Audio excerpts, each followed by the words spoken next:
अब तो ये हो ही नहीं रहा है।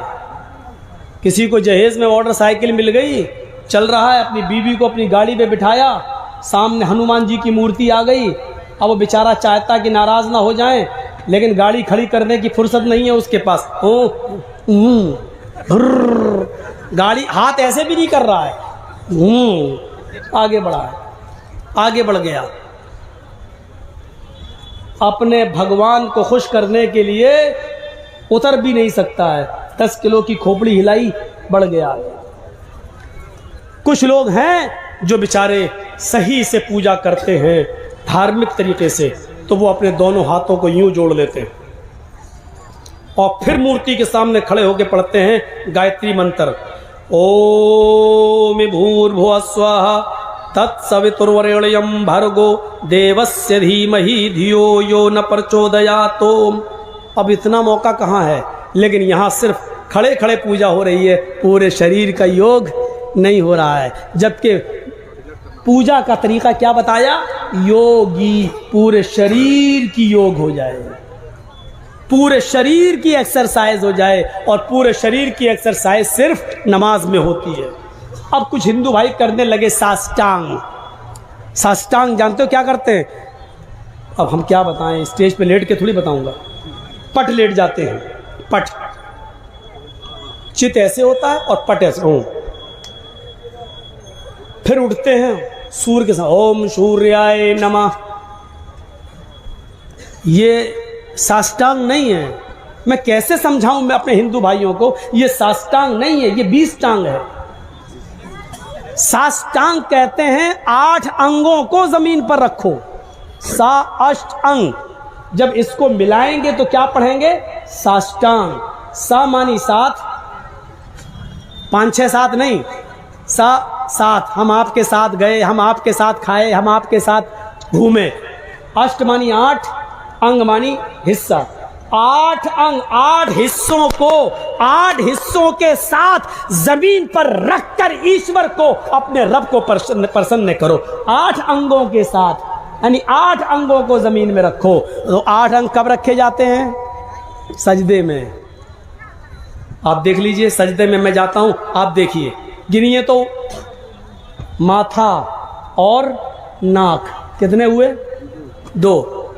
हालांकि बुखारी शरीफ के अंदर 7 आज़ा बताए गए हैं, उसमें पेशानी और नाक को 1 जोड़ा गया है, 1। लेकिन हमें 8 अंग दिखाना है, 8 अंग। माथा 1, पेशानी 1 और नाक 2, कितना हुआ, 2। अब दोनों हाथ सजदे में, कितना हुआ, 4। दोनों घुटना जमीन पर, कितना हुआ, 6। और दोनों पैर जमीन पर, कितने, 8। इसके अलावा कुछ नहीं है। सा अष्ट अंग, ये है साष्टांग। और यही कह रही गीता कि 8 अंगों के साथ ईश्वर को प्रसन्न करो, यानी सजदा करो। कुरान करीम में भी बहुत सी जगह कहा गया, वरकऊ मार राकीन, वसजुदू, रुकू करने वालों के साथ रुकू करो, सजदा करो। सजदे को की कैफियत अल्लाह के नबी ने खुद ही बताई। ये साष्टांग है, ये साष्टांग है। हमारे हिंदू भाई जो पट लेट जाते हैं वो साष्टांग नहीं है। गिन लो, 20 अंग होंगे जमीन पर, तो साष्टांग नहीं, वो तो 20 टांग हुआ। 20 अंग रख रहे हैं। योगी जब पूजा के लिए, ईश्वर की भक्ति के लिए खड़े हो तो पूरे शरीर का योग कर लो। योगी युज्जीति सततमात्मानम, योगी युज्जीत सततमात्मानम रहस्य स्थिता, और इसको बराबर पकड़े रहना। सततमात्मानम, सतत यानी बराबर पकड़े रहना, कभी मत छोड़ना। अल्लाह के नबी ने भी फरमाया नमाज कभी मत छोड़ना। कृष्ण जी कह रहे हैं, हाय अर्जुन, राह से स्थित था, अगर एक दिन भी छोड़ दोगे तो स्थित नहीं रहोगे, अपने धर्म पर टिके हुए नहीं रहोगे।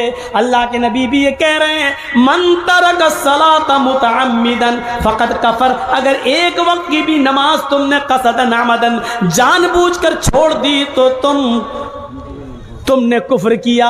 मैं काफिर तो नहीं कह रहा हूं, लेकिन कुफ्र किया, यानी अपने धर्म से हट जाने वाला एक काम तुमने कर दिया। धर्म पर स्थित नहीं रहोगे। रास स्थित था एकाकी, हाय अर्जुन पढ़ने के लिए खड़े हो, एकाकी तो एक तरफ अपना चेहरा कर लो, इधर उधर मत देखो। एकाकी, एक ईश्वर के सामने खड़े हो जाओ, एक तरफ अपना चेहरा कर लो। यच्चतातिमा, और अपनी आत्मा को उसी तरफ लगा दो, इधर उधर मत देखो।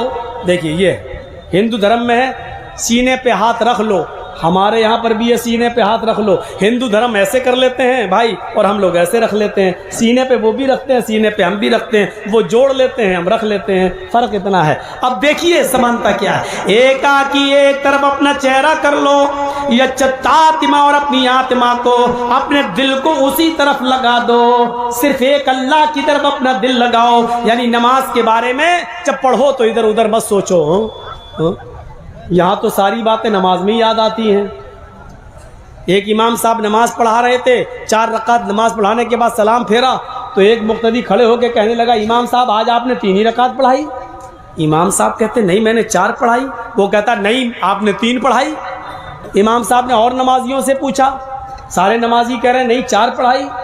इमाम साहब को गुस्सा आ गया, उस आदमी से कहने लगे सारे लोग कह रहे हैं 4 पढ़ाई, तू अकेला कह रहा है 3 पढ़ाई, तेरी बात मानू या सबकी? बोला मेरी। कहा क्यों, तुम्हारी बात क्यों मानूं? उसने कहा मैं सच बोल रहा हूं। कहा ये सब झूठ बोल रहे हैं। कहा ये सब झूठ बोल रहे हैं। कहा तू अकेला सच बोल रहा है, अच्छा दलील क्या तेरी? कहने लगा इमाम साहब आप हमेशा 4 रकात पढ़ाते थे, मेरी 4 दुकानें हैं, मैं हर एक रकात में एक दुकान का हिसाब जोड़ लेता हूं। 4 रकातों में चारों दुकानों का हिसाब जोड़ लेता था, आज मैं 3 ही का जोड़ पाया, इसलिए मैं कह रहा हूं 3 रकात पढ़ाई आप। ये हमारी नमाज है। कोई नहीं मिला मस्जिद में अच्छा सा इमाम रखने की ताकत नहीं है, हमारे पास इतना पैसा ही नहीं कि अच्छे से आलिम को रखें, इमाम को रखें। बस गाड़ी चल रही है, कोई साहब आ गए, ये हज करके आए, इनको खड़ा कर दिया मस्जिद में नमाज पढ़ाने के लिए। अब इमाम साहब नमाज पढ़ा रहे, अल्लाह अकबर, हाजी हैं, आलिम नहीं है, हाफिज नहीं है। अब जानते हो तिलावत कैसी हो रही? अल्हम्दुलिल्लाहि रब्बिल आलमीन अर्रहमानिर रहीम, ये पढ़ा जा रहा है और हम पढ़ रहे हैं उनके पीछे नमाज। अब वो पढ़ अल्हम्दो, अरे अब पढ़ना क्या चाहिए? अल्हम्दुलिल्लाहि अल्हम्दुलिल्लाहि रब्बिल आलमीन। अब वो क्या पढ़ रहे हैं? अल्हम्दुलिल्लाहि रब्बिल आलमीन अर्रहमानिर रहीम। ये लीजिए हम पढ़ रहे हैं।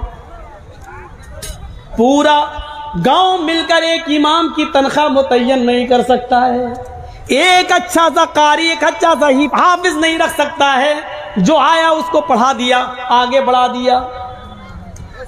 जाहिलों के हाथ में जब दीन की बागडोर दोगे तो यही होगा। शायद आपने सुना होगा एक दरिया के किनारे 4 आदमी मछली का शिकार कर रहे थे और चारों जाहिल थे। नमाज का टाइम हो जाता है, एक ने कहा चलो सब लोग नमाज पढ़ लें, नदी के पानी से वुजू बनाया और एक को इमाम बना दिया और 3 आदमी उसके पीछे नमाज पढ़ने लगे। इमाम साहब कहते हैं किबला तो मालूम नहीं है कहाँ है। किसी ने मशवरा दिया कि इसी दरिया को किबला बना लो, नदी की तरफ ही मुंह करके नमाज पढ़ने लगे। इमाम भी जाहिल, मुक्तदी भी जाहिल। इमाम साहब ने कहा अल्लाहु अकबर। इमाम साहब की क़िरात शुरू हो गई। ज़ोहर की नमाज में ज़ोर ज़ोर से तिलावत होने लगी। अब ज़ोहर में तो ज़ोर से होती नहीं, लेकिन ज़ोहर में ज़ोर ज़ोर से होने लगी, जाहिल था। अल्हम्दुलिल्लाहि रब्बिल आलमीन अर्रहमानिर रहीम मालिकि यौमिद्दीन इय्याका नअबुदु व इय्याका नस्तईन इहदिना सिरातल मुस्तकीम कहने वाला था, मुस्त गाड़ी से ही चली। इहदिना सिरातल बस इतना ही पढ़ पाया। इतने में नदी में एक मछली ऐसी उठी और उछल के जंप लगा के फिर नदी में घुस गई। जंप लगाया और नदी में घुस गई। इमाम साहब की नज़र मछली पे पड़ गई है। अब इमाम साहब ने उस मछली को देखा, समझ इहदिना सिरातल दर दरिया खड़बड़ चीज। अब इमाम साहब उसी में कह रहे हैं इहदिना सिरातल दर दरिया खड़बड़ चीज। अरे दरिया में क्या चीज खड़बड़ खड़बड़ कर रही है? अब पीछे जो 3 मुक्तदी लगे थे उनमें से एक बोला, अरे इमाम साहब क्या कर रहे हो? अरे मछली होगी या कछुआ, आप नमाज पढ़ाइए, आपको क्या मतलब है? दूसरा बोला, इमाम साहब चुप रहिए, नमाज में बोला नहीं जाता। खुद बोल रहा है। क्या कह रहा दूसरा? इमाम साहब नमाज में बोला नहीं जाता। तीसरा जो था चुपचाप, जो आखिरी बचा, कहता, अल्लाह तेरा शुक्र है कि मैं नहीं बोला। अब आप अंदाजा लगाइए कि जब जाहिलों के हाथ में दीन की बागडोर दो दोगे तो यही होगा ना। इमाम भी जाहिल, मुक्तदी भी जाहिल। इमाम साले पढ़ते पढ़ते कहने लगे, दर दरिया खड़बड़ चीज, दरिया में क्या खड़बड़ा रही है? दूसरा बोला, मछली होगी या कछुआ, आपको क्या मतलब? दूसरा बोलता, अरे बोला नहीं जाता नमाज में, चुप रहो। तीसरा बोला, अल्लाह तेरा शुक्र है लाख लाख कि मैं नहीं बोला। और चारों बोल दिए और सब समझ रहे हैं कि मेरी नमाज। ये हमारी नमाजों का हाल है। गीता कहती है, चित्तात्मा, अपने दिल को, अपनी आत्मा को उसी अल्लाह की